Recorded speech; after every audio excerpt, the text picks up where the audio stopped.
পরিষদের সম্মানিত সহপাঠীবৃন্দ, সহযোদ্ধাবৃন্দ, সবাইকে সালাম জানাচ্ছি। আসসালামু আলাইকুম রহমতুল্লাহ। ডাকসুর পক্ষ থেকে সবাইকে বরাবর জানাচ্ছি যে এরকম সকল সংগঠনগুলোর পারস্পরিক সৌহার্দ্যপূর্ণ যে পরিবেশ, সেই পরিবেশগুলো সকল সংগঠন বজায় রাখার চেষ্টা করেছে, বজায় রেখেছে এবং প্রত্যেকটা ইফতার প্রোগ্রামে একটি সংগঠনের ইফতার প্রোগ্রামে আর অন্য সংগঠনগুলো আসছে, অংশগ্রহণ করছে।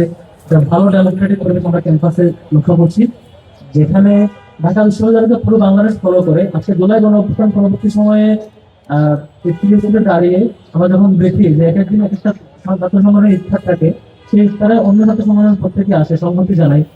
এই বিষয়টা নিশ্চয়ই ভালো লাগার এবং এই সময়টা আমাদেরকে একটা ভালো পথ দেখায় যে এই তরুণরা যখন আগামীতে বাংলাদেশ শাসন করবে, বাংলাদেশের দায়িত্বে আসবে, বাংলাদেশের জাতীয় রাজনীতি অংশগ্রহণ করবে, আমরা সেই বাংলাদেশটা দেখতে পাবো যেখানে প্রত্যেকটা সংগঠন তাদের কাজ রেখে হাতে হাতে একসাথে কথা বলতে জানে।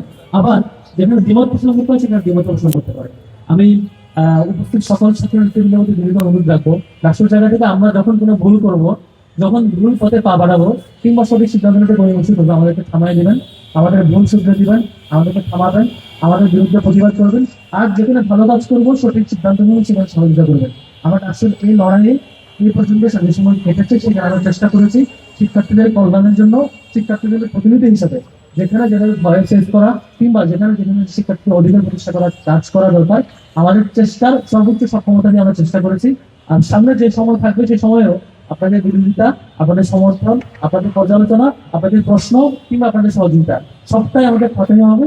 সেই সহযোগিতা কামনা রাখবো এবং ছাত্র অধিকার পরিষদকে আবারও ধন্যবাদ জানাচ্ছি সুন্দর এই আয়োজনের জন্য।